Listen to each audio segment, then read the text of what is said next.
Әлем достар, сіздер Агро каналындасыздар. Бүгін көптің сұрауы бойынша бордақы қорадан кейін осындай қалай бордақылап жатырмын, соны түсіретін боламын. Достар, видео басталмас бұрын каналға тіркеліп, лайк басып, комментарий жаза кетіңіздер. Каналды қолдап отырайық. Бордақымызға келетін болсақ, міне 6 бас бордақыда тұр қазір, дәл қазір. 4-еуі бұқа, 2-еуі ұрғашы, құнажын мен дөнежін бордақыда тұр. Қысыр сиырларды осылай бордақылап жатырмыз. Барлығы палтарашки бұқалар, 1,5 жасар. Мынау енді 1 жас 2 айлық бұқа, кішірек кішкене. Бірақ ол да денесі пародасына қарай кейін өсіп кетеді. Бұларды өзінің нәтижесіне жеткенге дейін бордақылаймыз. Ол дегеніміз таза 5 жинап, семіргенге дейін бордақылаймыз.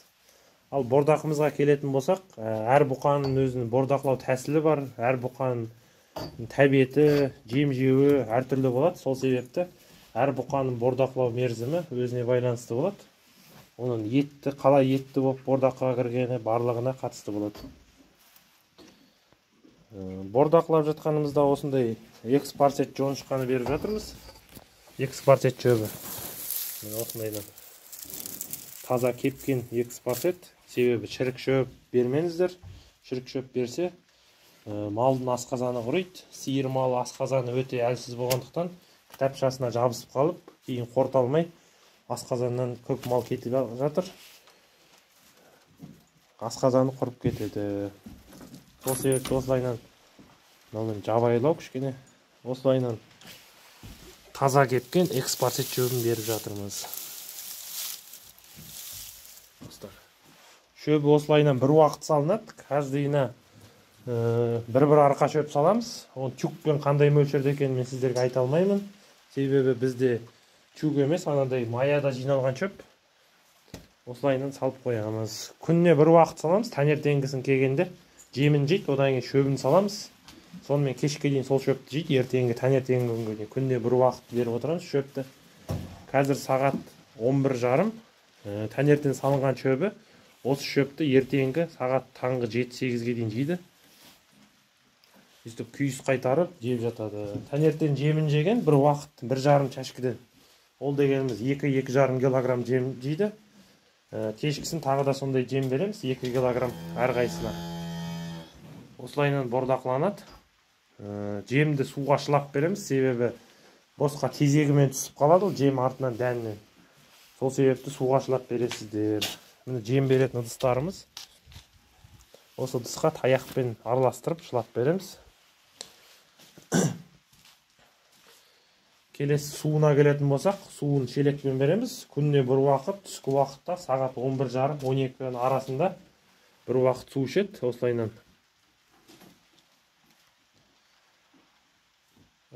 бұқаларды бордақылау ұрғашы малдан гөрі пайдалырақ болады. Достар, себебі ұрғашы мал өздеріңіз білетіндей санға және де қарынға ғана ет жинайды, май жинайды, басқа одан көп пайда жоқ. Ал бұқаға келетін болсақ, бұқа ол бордақылаған сайын өсе береді.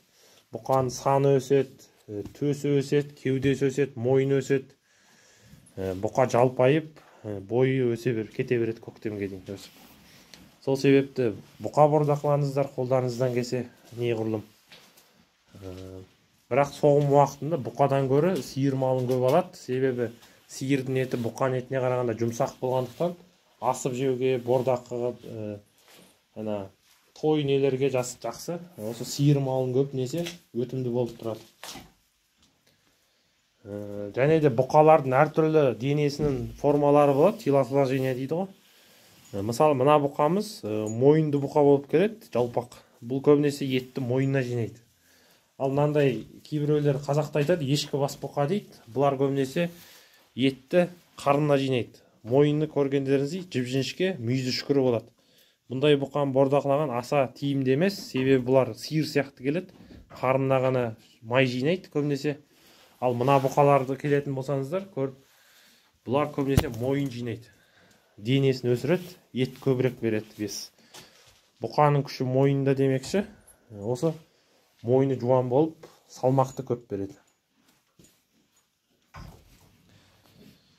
Мынау бізде сары бұқа. қазір бұны да көрсете кетемін сіздерге. Бұл да міне мойнына ет жинайтын 1,5 жасар бұқа. Бордақыда тұрғанына 1,7 болып қалды. Осылайынан барлығына. Мына бұқаны кеше алып келдік бордақыға. Мына құнажында кешеден бастап кірді. Анаған 1,7 болды. Мынаған 1,7 болды. Сосын мына қасқа бұқамызға 1,7 болды. Қазір тұрғызып көрсетеміз. Міне мынау қасқа бұқамыз. Мұны көргендеріңіздей, ана бұқаларға қарағанда кішкене еті жақсырақ. Себебі малдың әртүрлі дене бітімі болады. Соған байланысты, оның бордақыдағы ұзақтығы да соған байланысты болады. Мал алсаңыздар, неғұрлым етті семіз малды бордақыға кіргізіңіздер. Ары қарай тез семіріп, соғым уақыты сезонында тез өтіп кетеді. Ал жеміне келетін болсақ, жемге біз осындайдан ас тұзын қосып береміз, кішкене бір шым-шым әрқайсысына. Себебі бұл тұздың мал тұзына қарағанда ұсақ болғандықтан жеммен бірге желініп кетеді. Ана тұз болса, ол тұз ірі, ащы келеді. Сол себепті оны жей алмай, жемінде жей алмай қалады.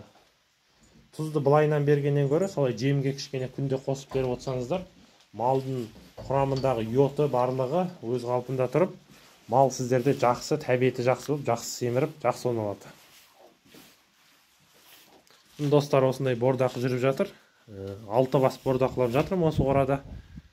Қазір сіздерге сырттағы тағы да 1-2 бас сиыр бордақыда тұрғанды көрсететін боламын. Оларға бордақы қора жетпей қалғандықтан қазірше далада бордақылап жатырмын, лапаста. Қазір сіздерге көрсете кететін боламын. Міне лапаста далада осындай 2 бас сиыр бордақылап жатырмыз.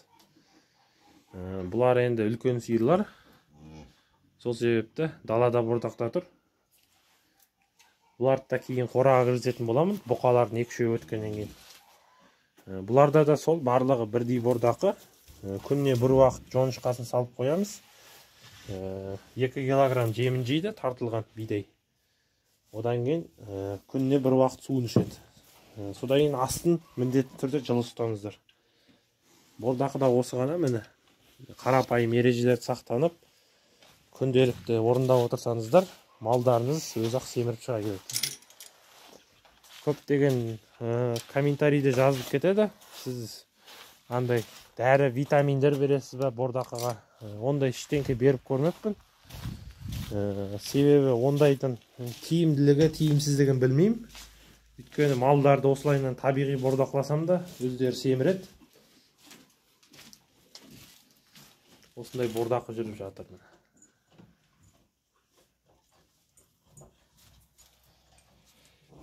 Енді 1,7 деген сіздерге результатын көрсететін боламын.